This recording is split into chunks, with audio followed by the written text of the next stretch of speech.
with Pirlo. I see him using a lot of squads, or Xavi Alonso, just for the long ball pass plus play style. Is very effective in game.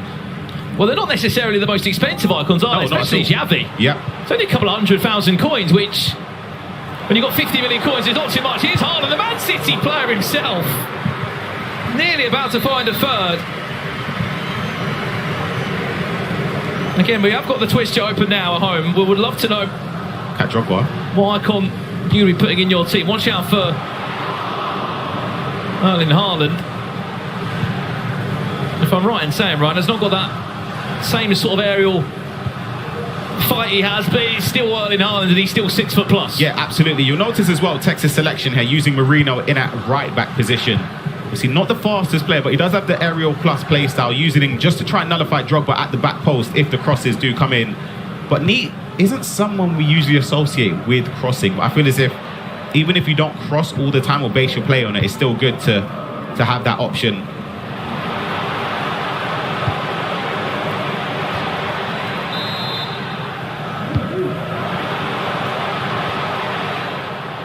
We had someone in the chat saying Dan Burn from Crossness. I don't think Dan Burn's going to get in the team, but he's 6 foot plus. He could come in handy for a corner.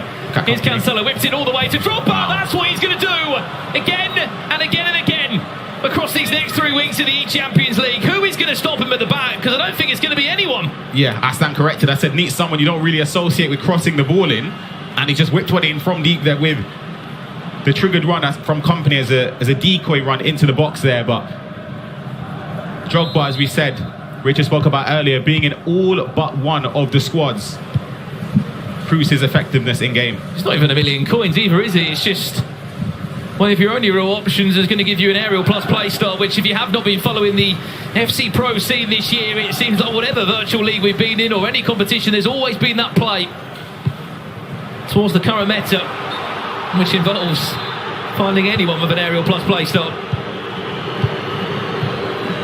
And this isn't the only game that's underway here in the Champions League. You've also got Levi David against Andoni. That's Ajax against Atletico Madrid. 41 different players involved in the group stages here.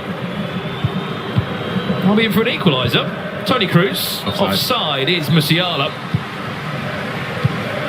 And across those 41 players, Ryan, 34 different football clubs being represented in this year's Champions League, which just goes to show how many of the best European clubs we do have on offer. There's that little ding. There's Drogba on the other side. Just didn't really have the angle right there, did he? Yeah, couldn't get the power behind the header there, but just an attack to keep Neat occupied and having to focus a lot there, almost gifting possession to Tex.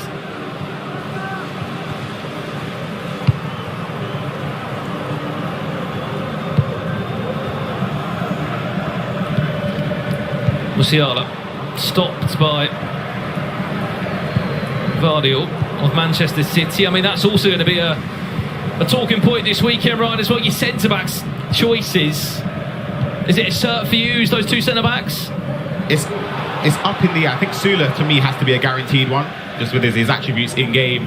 His stature as well could be useful in the box from corners offensively. Vardiol, a lot of players are using in at left-back as well as an option to go forward, but if they're not using Cancelo.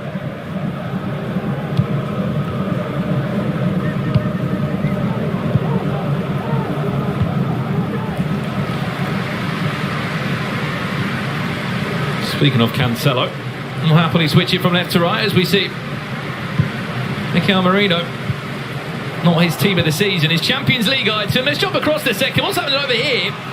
It looks like there has been a goal in the game, and it's Andoni, who is needing points at the moment for Atletico Madrid.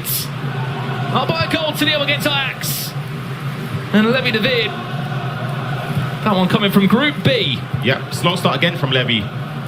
Spoke about it previously, he was 4-0 down to Hezes in 25 minutes. Managed to come back as well in that game to salvage a point and get himself on the points board here. Tex building up, loses possession in midfield. We didn't even mention Neat's first game. He won 8-1 against JP Slater. He set down a marker to show the rest of the competitors he's not a player you want to mess with, especially if he's in full form. It takes a lot to overcome him, and Tex so far has relatively stopped Neat from being his usual self.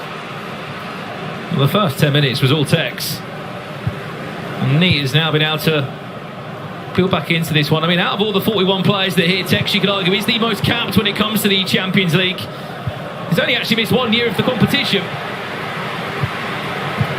He's also won the competition too during the Champions League invitation. Nice little step over exit, drops the shoulder. R9 will bring the back into the tie, and look, we still expect skill moves from him.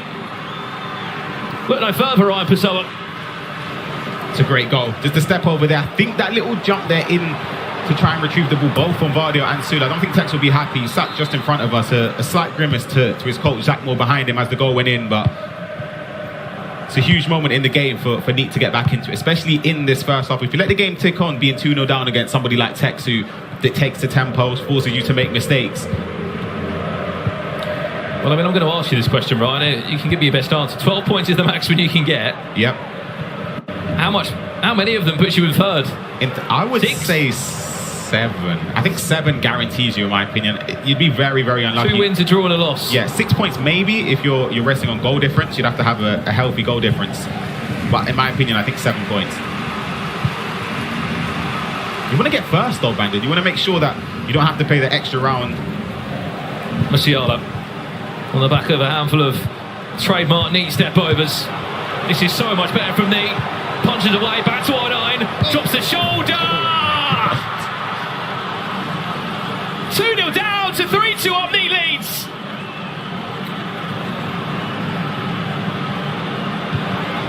Sensational build-up. Just here, cancels it, stops with an L1 stop, and then Lasco. You could argue Tex is very unlucky for the defender not to block the ball there, but the build-up play was sensational from Neat, just to get into the area.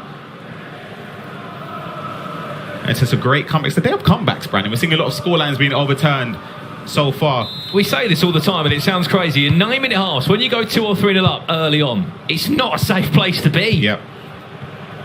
Just isn't. Of course, keep in mind, it's only Group A, B, C and D in action today. 20 of the 41 players in action tomorrow.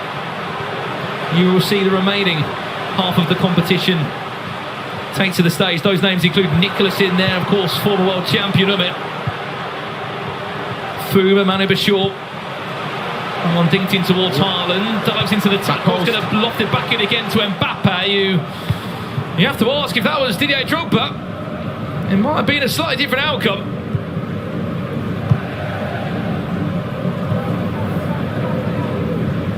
Of course, this game underway at the moment. Levy v Andoni, we saw the headline news there. He is on side. Musiala in for a penalty. Is he going to get away with it? It's just a yellow card. Well, this is an absolute gift. Half time on the clock. What an opportunity to go 4-2 up into the break. Up steps the Real Valladolid with R9. I thought he saved it. Squeezed it in. I thought he saved it. Went the right way as well. Tex will be saying, look, I've dived the right way there and it's just gone under the goalkeeper. That's the tackle again. Yes. But you're just expecting a shot, aren't you, at that point? Yeah, absolutely. I think it looks foolish, but I understand the slight tackle there, just as you said, anticipating a shot across goal. Penalty did come. I was about to scream, he saved it. I saw him go the right way. It's just under the goalkeeper's arm. Tex can't quite believe the position he's in at the moment. Remember, if he was to lose this game, it would be 2 games played, 0 points on the board for Neat. It would be just adding extra points onto the tally after an 8-1 win. I have to remember that at the moment, currently on this table is Ekman, 94 of Club Bruges, that does lead the group on 4 points. He kind of win against Tex and kicked off the day with a 2-2 draw against Montax. So that's an unbelievable start there from Ekman. And the game that we've really wanted to have a close eye on as well, which is kicking off very soon. Emre Yilmaz against Matthias Bernardo. What a game that one plans to be. Back on the way straight away, and it's João Cancelo that's been defensive header thrown into the air. It's unbelievable. Surprised he didn't break his leg on the way down.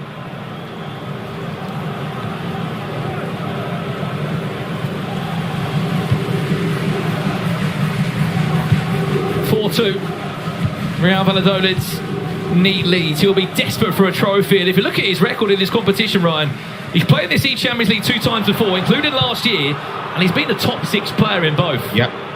He's got the reputation, the experience of performing at a huge tournament in person. He just needs to replicate it, and of course the levels increase year on year, the amount of players involved, the level of competition.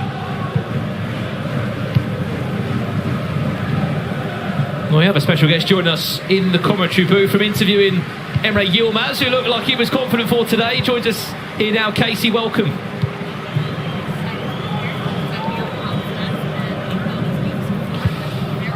What do you make of this start? Tech's 2-0 up in 8 minutes, and now we're at half-time and he's 4-2 down.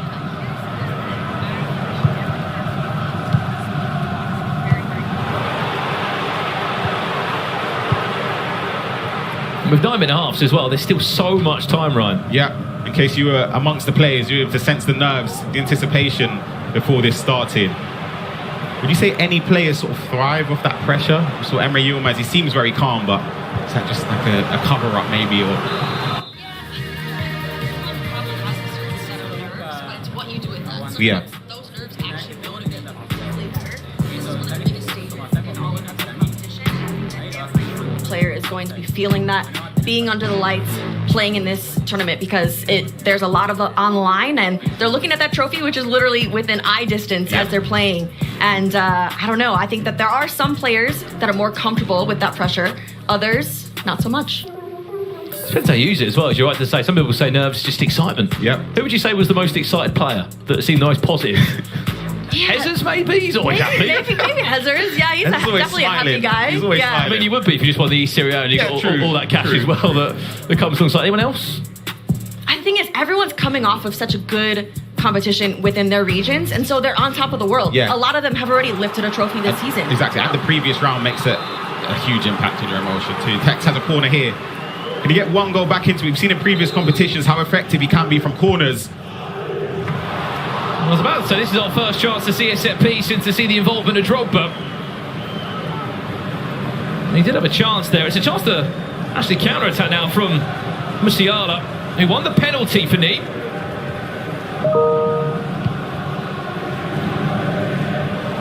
Massive switch of play. That one goes out of bounds completely there.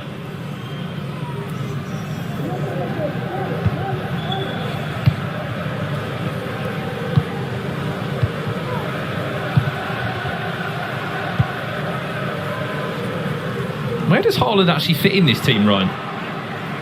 To be honest, I'm actually quite surprised Is he Tex like is starting him. Like another midfielder or something? Yeah, I think he's playing as a left centre mid in a 4-3-2-1. I'm almost certain.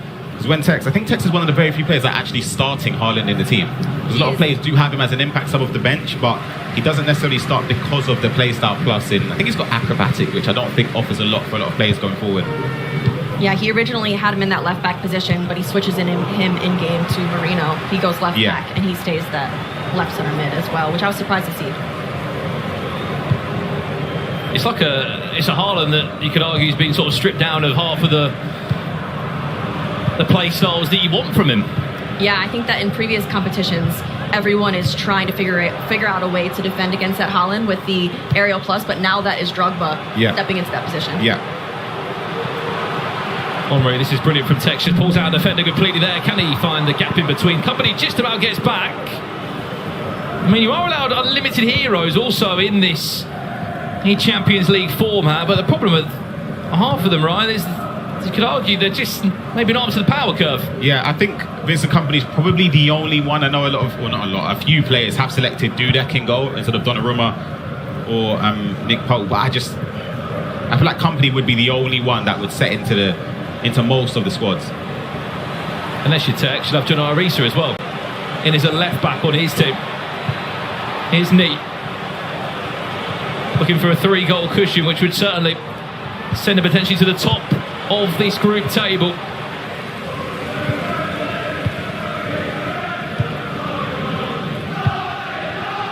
Chance to break. There's that Erling Haaland all the way from left back, centre mid, wherever he's playing.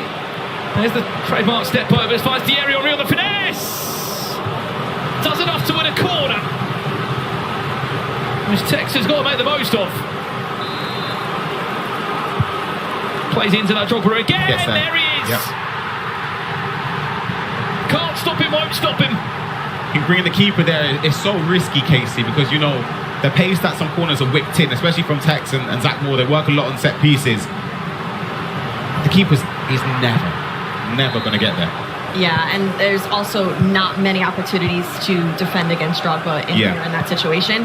And so you're kind of just hoping and praying that you'll somehow get a touch on it. But again, Tex has practiced that so many times with Zach Moore, and he knows exactly what he's doing. A lot of these players have practiced corners over and over and over, and it definitely shows. Well, they've sort of become the penalty now, haven't they? Corners. You've got to maximise the opportunity there. It was risky from Neat to come out flying with the goalkeeper. He wanted to stop Drogba, and instead he's made this game become ever so more tightly contested for the last 20 in-game minutes. Toni Kroos, of course, on his way to another Champions League final in real life, will get the bump up on his in-game item, which actually makes him one of the most expensive roads to the knockout in-game items left on the game.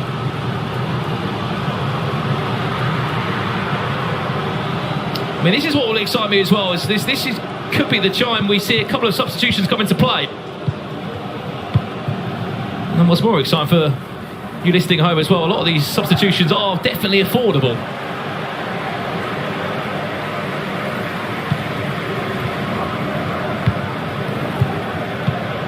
Neat. Turning up the pace, step over exit into one. That's that 2-goal cushion. Reinstated again.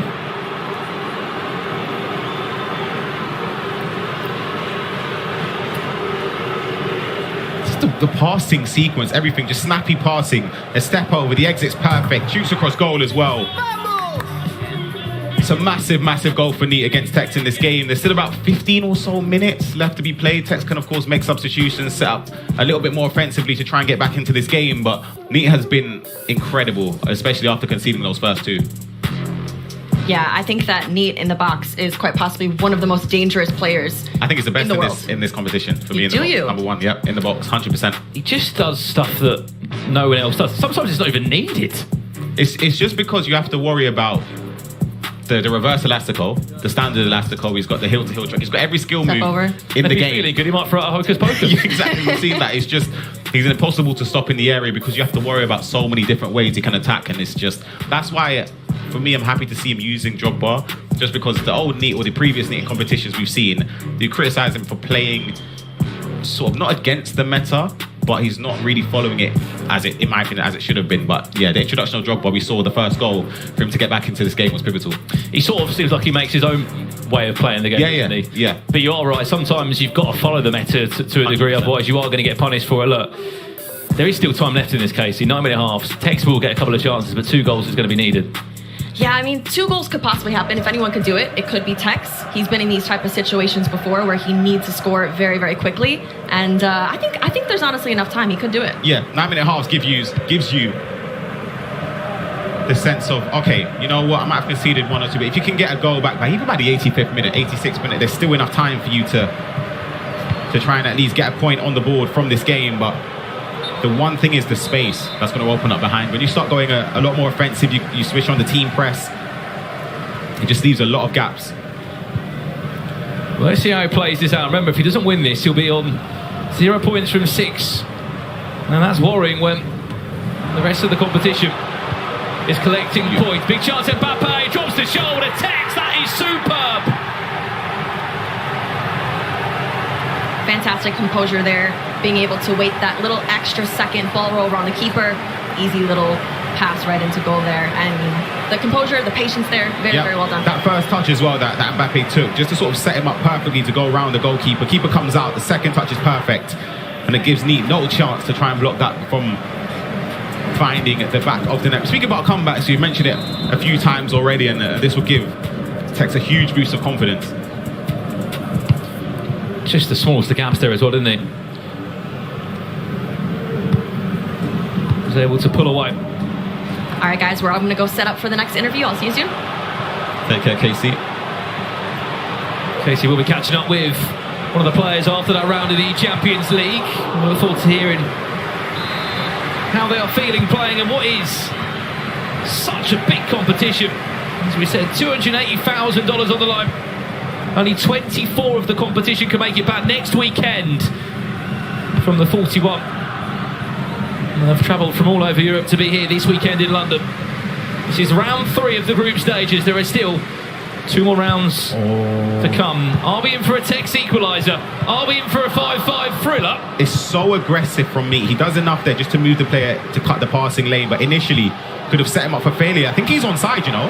Is he just onside? He is. Mbappe all the time in the world. The one more pass. You know he's going to take it. Who wouldn't? And that goal there could conclude the tie, and it will mean that Nice will be on 6 points from 6. And for Tex, it will be 0 points on the ball. The timing of that, I'd love to see it. Just perfect. But the thing is, I think Tex tried to manually play the offside trap in the sense of there was 2 defenders back, one was higher than the other. He had to switch over and try and run him forward, but he's just a milliseconds, couldn't get him up in time, and it was an easy 2-on-goal situation from Nice. Gets a goal from this attack. Hello. Hold on a minute. Henry. Oh, yeah, time. Went the other corner. Donnarumma, Saka. Those touches aren't too good at all.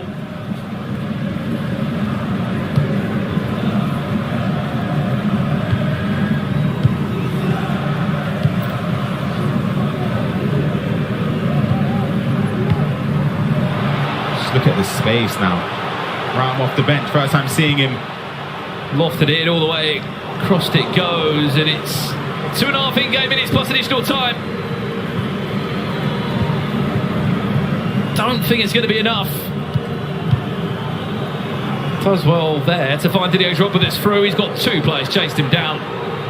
Gvardiol does expertly well to give Nice back possession, and we have to speak about the story of this game. It's very simple. Nice was 2-0 down in 10 minutes. Any player would have crumbled. He hasn't.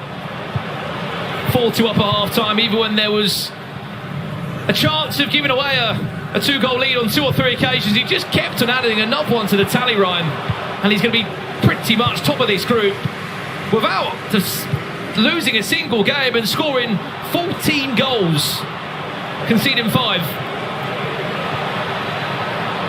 I think the goal difference in group stages, they're so key because it's one of the things that could separate you if you're level on points. So it's something that the players will be aware of. Even if Tex could just get a goal here, which he couldn't. Great defending there in the end from me, and that's his second game. 6 points from a possible 6 for Nice, and Tex 0 points from a possible 6. So it's been a slow start, but of course 3 games. Is there 3 games left? I think he's had his bye already, so he's got 3 games left in this group stage just to try and make sure he can get some points on the board and get into that top 3.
Today we get to see some faces we haven't seen because if they topped their groups last week, obviously they missed the rounds of yesterday. Do you think those players may be a bit cold, a bit stale after not competing? Definitely, especially as they had to sit here yesterday and watch it all unfold and see the upset of players such as Fuma falling, as you said, world champion, a bit falling as well. They'd just be itching to play, Rachel. So look, it's been a week for them. Hasn't been all the time in the world, but you can see them coming in now, raring to go again. 8 players, as you said, that qualified directly from the group stages into the round of 16. Graf, Brandon mentioned it as well. Some of them did come here yesterday. They sat and they watched. Would that make them more or less nervous, do you think, for today? Probably more nervous because you're not able to play.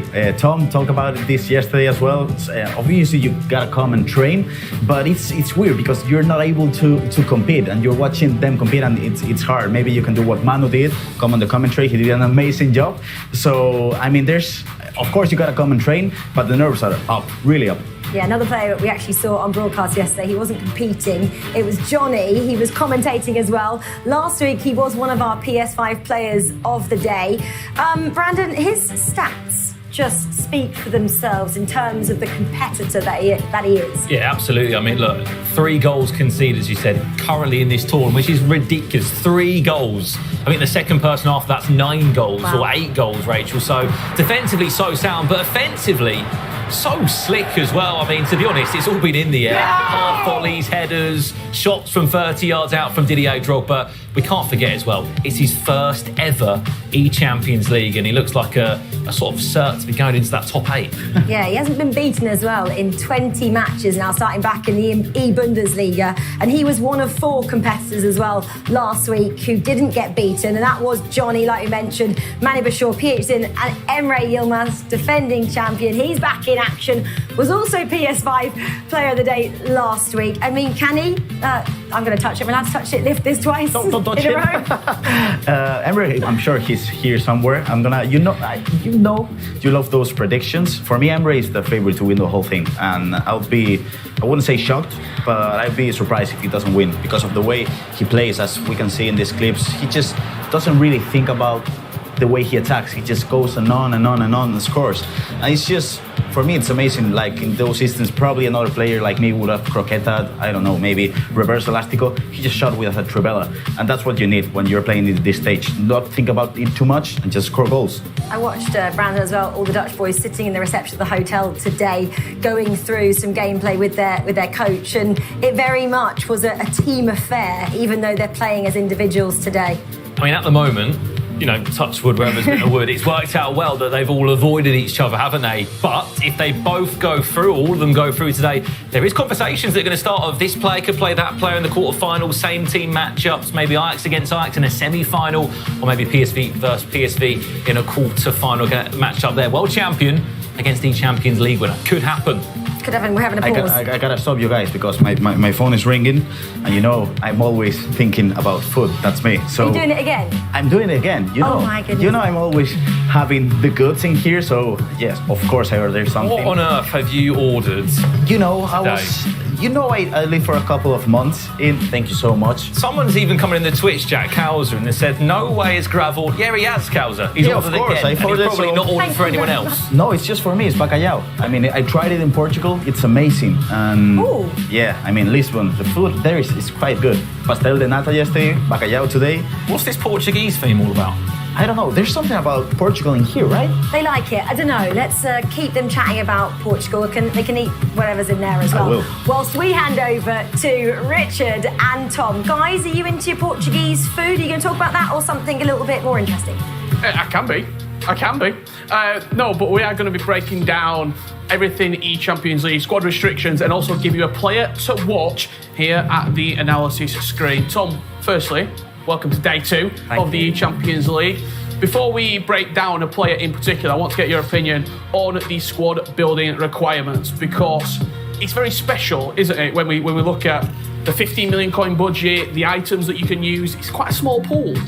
Yeah, I think we're seeing different players used to maybe in some other tournaments. I find it very interesting with the UCL items. We're seeing the likes of Cruz and Pedri being used, but my attention turns to the icons, Rich, because I've seen a lot of different icon selection, a lot of different players being used, and yeah, one we're going to highlight here. Yeah, you only have 3 men's icons, so everyone's got Drogba in the team, and then you've only got 2 to play with. Midfield options, the player to pull the strings, the player to get you ticking, Andrea Pirlo. I think he was in 6 out of the 16 squads here at the E-Champions League knockouts. Now we're in the next round. What is it about Andrea Pirlo that makes him so special? Well, I think the first thing about Pirlo is his passing. His passing is probably the best on the game, but also this card, you can see he's shooting very, very good as well. The main things I want to highlight is the play styles. I think we talk about the play styles a lot this year. They're the first thing I go to with how good he is. He's got the 5-star, 5-star. I haven't mentioned that, the skill moves and weak foot. But we look at his play styles. Dead ball, something that I'm really, really fan of because I think it's as effective silver as it is a play style plus. And he's got every passing play style that you want. All 5. That is perfect. What a game we have between Neat and Tex. The perfect way to start off the stream today. They, of course, played 2